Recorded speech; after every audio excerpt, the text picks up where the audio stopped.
দপ্তর হচ্ছে গাড়ি রিলেটেড একটা দপ্তর, এবং এটা গাড়ির সম্বন্ধেই বলা হচ্ছে, পুলকার সম্বন্ধে। তাই বিদ্যালয়কে যেটা বলা হচ্ছে যে প্রত্যেক স্কুলের একজন করে ট্রান্সপোর্ট ম্যানেজার থাকা উচিত, যাদের দায়িত্ব হবে ছাত্রদের সুরক্ষিতভাবে আসা যাওয়ার ব্যাপারে নজর দেওয়া এবং নিয়মিত নিকটবর্তী পরিবহন অফিসের সাথে যোগাযোগ রাখা, আপৎকালীন অবস্থায় ছাত্রছাত্রীদের কী করণীয় এবং কী করণীয় নয় তা অবহিত করা।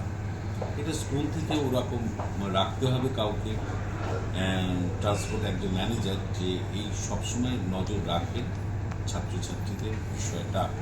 গাড়ির মালিকদের যেটা করতে হবে সেটা হলো দৃষ্টিগোচর স্থানে গাড়িটি যে স্কুল ছাত্র বহন করছে সেটি পথচারী ও অন্যান্যদের জন্য লিখে রাখতে হবে। এটা স্কুল বাস, এইটা যাতে পথচারী বা অন্যান্য যারা গাড়ি চালায় তারা যাতে দেখতে পায় সেরকম জায়গায় কিন্তু লিখতে হবেই। গাড়ির কাগজপত্র ও যন্ত্রপাতি নিয়মিত পরীক্ষা করতে হবে, ব্রেক সহ, অর্থাৎ গাড়ির ফিটনেস কিন্তু নিয়মিত করাতে হবে।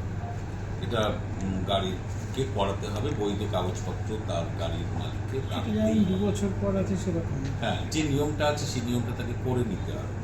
আর যেটা অভিভাবকদের যেটা বলা হয়েছে যে বাণিজ্যিক গাড়ি ব্যবহার করা, অনেক সময় স্কুল বাস ব্যবহার না করলে অনেকে ব্যক্তিগত গাড়ি নিয়ে যেতে পারে, নিজের গাড়ি।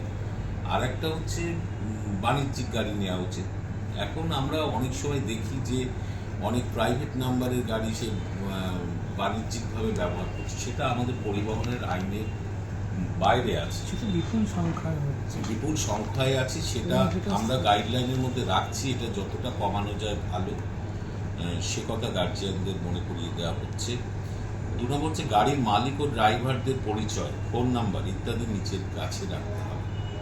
প্রয়োজন মনে করলে গাড়ির কাগজপত্রের প্রতিলিপি নিজের কাছে রাখতে পারেন। আপৎকালীন অবস্থার জন্য পুলিশ ও অন্যান্য সম্পর্কিত সরকারি অফিসের ফোন নাম্বার রাখা উচিত। বহন ক্ষমতার অতিরিক্ত ছাত্রদের জন্য আলাদা গাড়ির দিকে দৃষ্টি দেওয়া, ব্যবস্থার দিকে দৃষ্টি দেওয়া প্রয়োজন।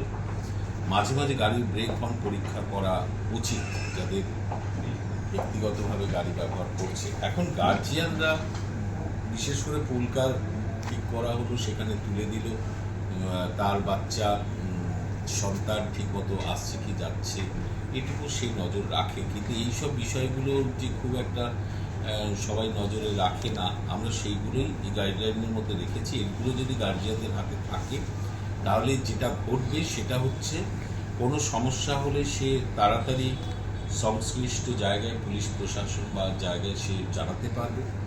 দ্বিতীয় হচ্ছে গার্জিয়ানের কাছে থাকা মানে যারা পুলকার দিচ্ছে সেই সংস্থাও কিন্তু নিজে সচেতন হবে যে আমাকে সঠিক গাড়ি, তার বৈধ কাগজ, ফিটনেস ইত্যাদি করেই আমাকে চলাচল করতে হবে। অর্থাৎ সরকার কিছু নিয়ম তৈরি করলো এবং কিছু আইন তৈরি করলেই কিন্তু সমাজ সব সুস্থ হয়ে যাবে, এটা ভাবা যায় না যতক্ষণ না সমাজের সব পক্ষ সে আইন বা রুলস রেগুলেশনগুলো মেনে চলে।